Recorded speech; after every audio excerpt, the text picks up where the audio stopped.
मैं यही कह रहा हूँ कि ये काटते काटते 10 साल लग गए।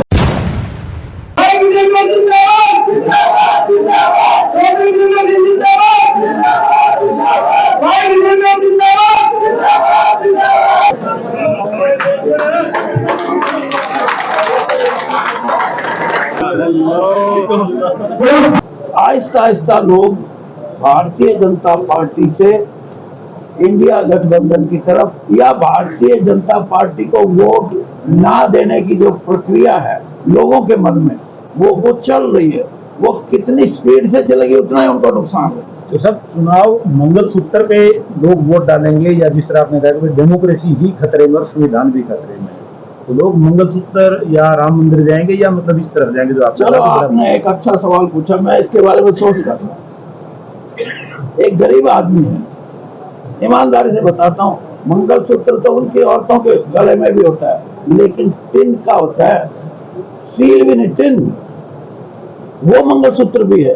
और ऐसे मंगलसूत्र भी हैं जो चांदी से बने हुए हैं, और ऐसे भी मंगलसूत्र है कि मंगलसूत्र नाम का सूत्र है लेकिन ये सारी बातें कोई प्रधानमंत्री जैसा आदमी इन बातों के लिए, मैं ये छोटी बातें हैं इनका जवाब देना भी मैं समझता हूँ।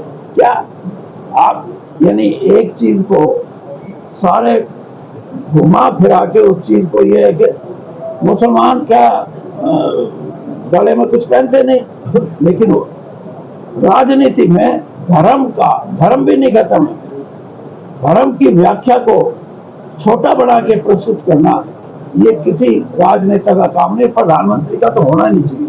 चौधरी साहब, आपने डिक्टेटरशिप की बात की, आपका 50 साल का राजनीतिक अनुभव है, विजेंद्र जी का 20 साल का ब्यूरोक्रेसी का अनुभव है।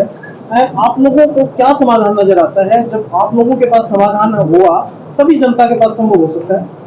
समाधान यही, हम दो तो छोड़ के आ गए और आहिस्ता आहिस्ता लोग भी सोचते थे।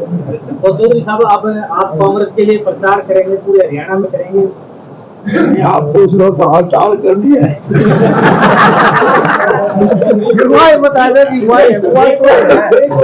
मेरा सिद्धांत सवाल तो ये है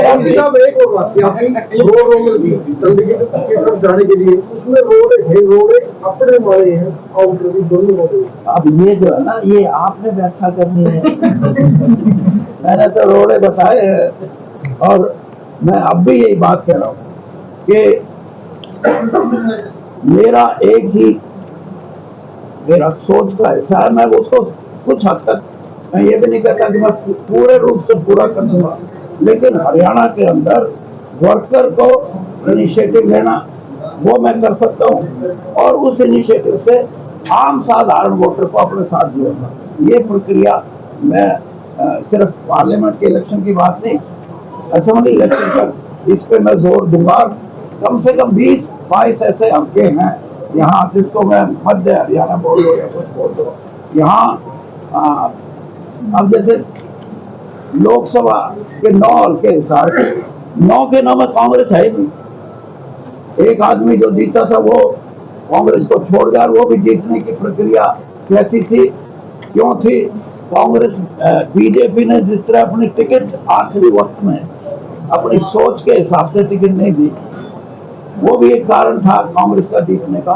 तो यहाँ कांग्रेस को मजबूती देना इसलिए जरूरी है कि इस इलाके के अंदर हम अगर कांग्रेस को मजबूती देंगे तो यहाँ की जो राजनीतिक जो एक वैक्यूम है वो वैक्यूम खत्म करना जरूरी है। और इसमें शैलजा जी का भी काफी योगदान हो सकता है और रणदीप सिंह जी का भी अच्छा है, क्योंकि वो भी इसी इलाके से। और मैं ये भी कोशिश करूंगा, अब मेरी कितनी चलेगी वो मालिक को ज्यादा पता है, कि भूपेंद्र सिंह जी का और इन सभी साथियों का, मैं खुद, हम इकट्ठा जुड़ के चलेंगे तो कांग्रेस यहाँ सत्ता में भी आएगी और लोगों को उसका फायदा भी होगा। क्योंकि लोग अगर कांग्रेस के साथ, वैसे नहीं है आज कोई ये सोचे कि कांग्रेस वैसे ही बड़ी मजबूत हो रही है ना, बीजेपी से लोग नाराज हैं, मतलब दुखी लोग कांग्रेस की तरफ। हाँ, दुखी तो नहीं, नाराजगी और नाराजगी भी इन एफिशिएंट गवर्नमेंट और पार्टी ने तो कभी कोशिश ही नहीं की। पार्टी का जो कार्यकर्ता है वो आज लड़ने का उसके अंदर जज्बा नहीं, और जज्बा इसलिए नहीं, किसी का आज तक 10 साल में किसी का बच्चा कोई नौकरी नहीं लगाया। कार्यकर्ता का बच्चे का कार्यकर्ता कोई साधु संत तो है नहीं कि सिर्फ आपकी सेवा में लगा हुआ है, परमात्मा हुआ। पॉलिटिकल कार्यकर्ता ये चाहता है कि मेरी पहचान बने सामाजिक रूप से, प्रशासन में मेरे को जाना जाए कि मैं कार्यकर्ता हूँ, और इसके साथ साथ मुझे जिनसे मैं जुड़ाव रखूं उनसे मैं ये तो कहता हूँ यार तेरे को थाने से छुड़वा के लाया था भाई, मैंने तेरा ट्रांसफर कराया था, मैंने तेरी नौकरी में मदद की। ये नहीं, मैं अपने लिए नहीं कर रहा, आप टोटल बीजेपी के जो हमारे से, हम तो फिर भी बाहर के हैं, जो अंदरूनी है उनकी हालत ये है, इसलिए कमजोर है। और दूसरी तरफ क्षेत्रीय दल कमजोर हो गए।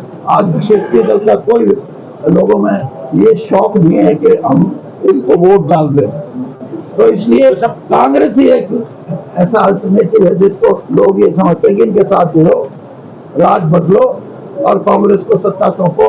और कांग्रेस ने भी जो प्रॉमिस किए हैं या आगे असेंबली में जो अपना घोषणा पत्र लेके आएगी, उन चीजों पे भी लोगों की निगाह रहेगी कि तो सर भाजपा में एक नेता को भी एक कार्यकर्ता के रूप में देखा जाता है, तो आपने ये 10 साल कर देंगे। तो मैं यही कह रहा हूँ कि ये काटते काटते 10 साल लग गए। चौधरी साहब, आपने नायब सैनी जी को प्रदेश अध्यक्ष रहते हुए पार्टी को मजबूत करने का गुरु मंत्र दिया था, क्या वो आपका दिया हुआ गुरु मंत्र अब भी नायब सैनी को काम आएगा? मैं ये कहता हूँ कि मेरी अगर ये पहले ही मान लेते ना, नायब सैनी से पहले वाले मुख्यमंत्री भी मान लेते, तो मेरा यही है जो हम डिस्कस कर रहे हैं कि भाई वर्कर को जान डालो वर्कर में, और फिर वर्कर लोगों को आपको के साथ जोड़ेगा। दोनों काम नहीं हुए, और नहीं हुए इसलिए मैंने मुख्यमंत्री जी जो हमारे क्या नाम खट्टर साहब, उनको कहा, मैंने कहा खट्टर जी 2 चीजें हैं मेरे मन में, आप एक चीज लोगे तो एक बात है, नहीं लोगे तो क्या लगे क्या। मैंने कहा एक तो चीज है आपकी विचारधारा, उसका अगर सिर्फ प्रचार करना है तो तीसरी टर्म आपको नहीं मिलती। और अगर एक साल पहले की बात है, या इस विचारधारा को 1 साल के लिए रख के आप चुनावी विचारधारा में आ जाओ, पॉलिटिकल हो जाए, हाँ तो तीसरी बार मौका लग सकता है बीजेपी का और आपका। चौधरी साहब आप ने निशाना साधा है टिकट ना मिलने पर, वीरेंद्र परिवार ना घर का रहना रहा। कौन कह रहा है? तो दुष्यंत से पूछ लो, आप कहा रहे हो। चौधरी साहब आप राजनीति का आपको ज्योतिषी कहते हैं, तो क्या भविष्यवाणी रहेगी अब? मेरी भविष्यवाणी यही है कि 1 महीना है, चुनाव 1 से भी ज्यादा है।